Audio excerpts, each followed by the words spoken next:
Hey, people of YouTube. Didn't expect to be making a second video today of ranking the albums, but this is a very small catalog and it should be kind of a quickie. But it's a band I appreciate very much, that I got into very heavily, probably around the mid 80s, after they had been gone for a while.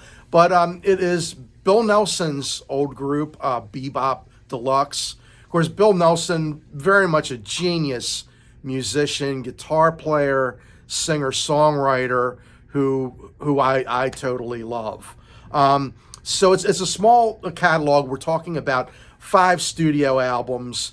Since it's so small, I'll go into the live album, just show it to you. I'm not going to include that in the rankings. We're only doing the studio albums here, and talk a little bit maybe at the end about some highlights of his solo career.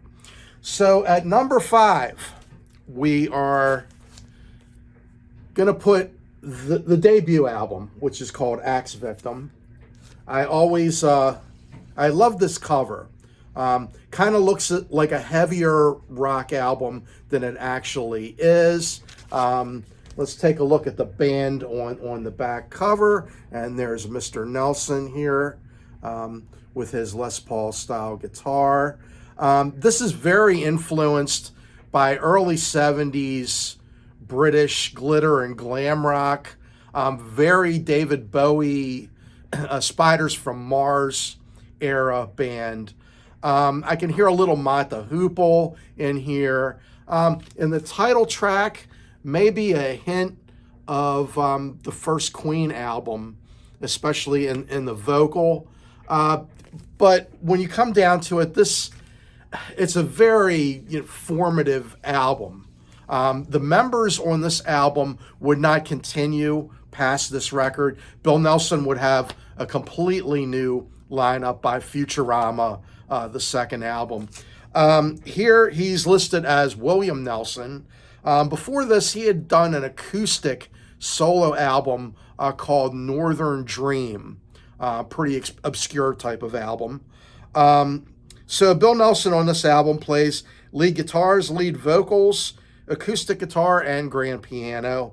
We have Ian Parkin on rhythm and acoustic guitar, and organ on Rocket Cathedrals. And we have Robert Bryan on bass guitar and backing vocals, who sings lead on Rocket Cathedrals, the only song in the Bebop Deluxe catalog which is not sung by Bill Nelson. And Nicholas Chatterton Dew is on drums. These guys were just kind of basic rock musicians. They definitely couldn't have handled what Bill Nelson would have thrown at them in the albums going forward. So I think he knew the limitations of these guys, and they were replaced by better musicians. I've seen other people rank the Bebop Deluxe catalog and rank this much higher, but just my personal opinion, since it's kind of a very basic and formative kind of glam rock, kind of period piece album, I can't see ranking it any higher than 5th, personally. All right, so at number 4, and a lot of people might rank this one higher as well, and I do love it quite a bit. I'd say other than Axe Victim, I love all these albums to death. Maybe listen to some a little more than others. This one, not as much. But the main tracks on here that I really do love, Orphans of Babylon is great. Let's see, is Kiss of Light on this one? Yes, Kiss of Light. The Gold at the End of My Rainbow. The title track, Modern Music. All good stuff. And the songs kind of flow into one another, too. When I listen to this album especially, I tend to think that Kevin Barnes, from Of Montreal, or who is of Montreal, when you basically come down to it, it's kind of one of those just one-man projects and whoever he has in the band. I think he was influenced by this, and I don't hear many people talk about that. Usually when somebody posts something with Of Montreal content, I tend to mention that and don't get much response. But to me, this album sounds like the roots of Kevin Barnes. Just my opinion once again. Really good album. I don't listen to it as much as the next three. I should probably spin it a little more often. There is some very good songs on this, and like I said, it has a very good flow. It's just some of the albums, I like the songs on those just a little bit better than this, but the main 3 or 4 on this are really top shelf Bebop Deluxe to me. All right, next we're going to 1978, and by the way, Modern Music was from 1976. They put out 2 albums in that year. We'll get to the other one a little bit later. From 1978, we have Drastic Plastic, and this you could call their new wave album. A lot less in the way of Bill Nelson's guitar solos on this. I make a comparison to early XTC, especially the first 2 albums with Barry Andrews, since there's keyboards on this.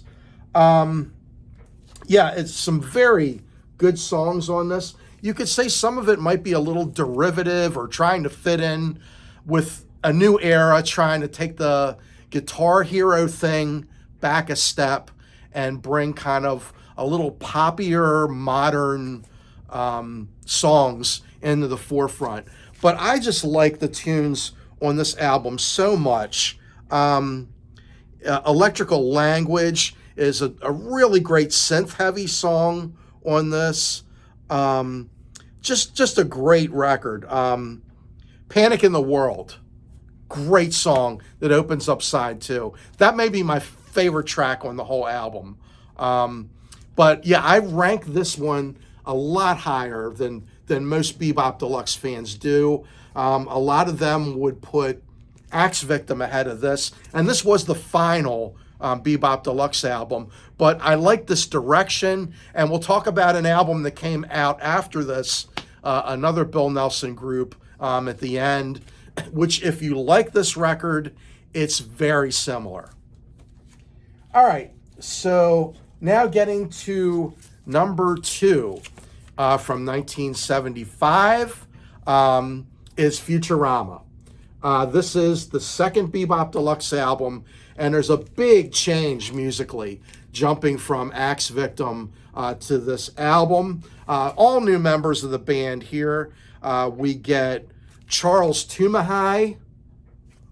He's right there on bass. And we get on drums Simon Fox. So these are 2 new members, 3-piece band on this. Excuse me. This has some of my favorite Bebop Deluxe songs on it. Sister Seagull, to me, one of the most beautiful songs Mr. Nelson has ever written. Stage Whispers, powerful song that opens up. Love with the Madman, Made in Heaven, incredible song. It has this break where he does this chugging thing on the guitar that I just love. Just a genius album. Great tunes. It's just such an incredible leap from the debut that it's almost uncanny. And the original band definitely couldn't have made an album quite as good as Futurama. This is from 1975, and this is ranked number 2. All right, so the number 1 Bebop Deluxe album in my countdown is also from 1976, like Modern Music was. Same lineup on this. They went to a 4-piece lineup in 76, where they added keyboardist Andrew Clark to that 3-piece lineup. Very, very talented player. Very stunning artwork here with the guitar on file. This is Sunburst Finish is the name of this Bebop Deluxe album. And this has great tunes on it. Fair Exchange is one of my favorites. Ships in the Night, wow, what an incredible track. Sleep That Burns, great closer to side one. Side two, Life in the Air Age, great tune. Blazing Apostles, killer album ending. The thing with the telephone at the end where she's saying, like, good evening, Blazing Apostles, can I help you? I think that's really a great way to end the album. But anyway, this is my number one Bebop Deluxe album, and that is Sunburst Finish. Great songwriting, incredible guitar playing from one Mr. Bill Nelson. So we've been through all the Bebop Deluxe albums, the studio albums. They did release a live, it's a double album, but it's not a total double album. One of the albums is an EP, which is kind of strange. And it's one of those records from the 70s where they made it so you could stack the records on a changer and hear the sides in order that way. That's why, like, there's like one of the records is side 2 and side 3, while side 1 and side 4 are the first record. 2 and 3 are the EP. Basically everything classic you would want to hear from the band is on this record.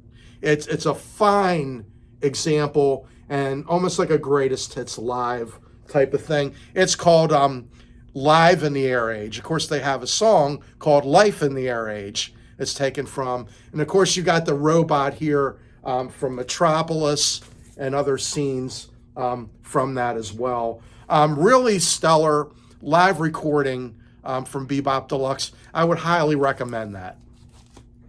Okay, so Bill Nelson's solo career. So 1979, he comes out with an album very similar to Drastic Plastic, and that is Bill Nelson's Red Noise. The album is called Sound on Sound. Still has very much that new wave XTC pop kind of element to it. Just another example of great songs. This is almost like part 2 to me of Drastic Plastic.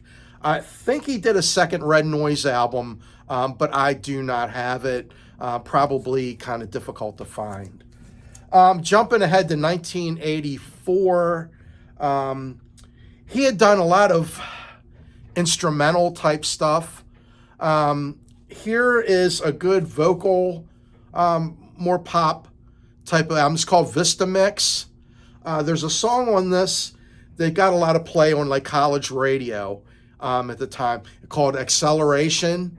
Very good 80s pop with a lot of synths. I would also highly recommend this album as well. So anyhow, that's the catalog of Bebop Deluxe. And just to review again, to go in reverse order, coming in at number 1 is 1976 Sunburst Finish. Not Finish. It's Sunburst Finish. Coming in at number 2 from 1975, we have Futurama. At number 3 from 1978, we have Drastic Plastic. At number 4, also released in 1976, the same year as Sunburst Finish, is Modern Music. And coming in at number 5 is the debut Bebop Deluxe Axe Victim. All right, so let me know in the comments what your preference is. Again, just my opinion. A very small catalog, pretty easy ranking to do. All right, so I'll be coming at you probably in another week or so when I think of another ranking that I can do. I have a couple in my head that I'm kicking around. I have to decide what I'm going to do next. But stay tuned for more of these, and have a good rest of the Sunday.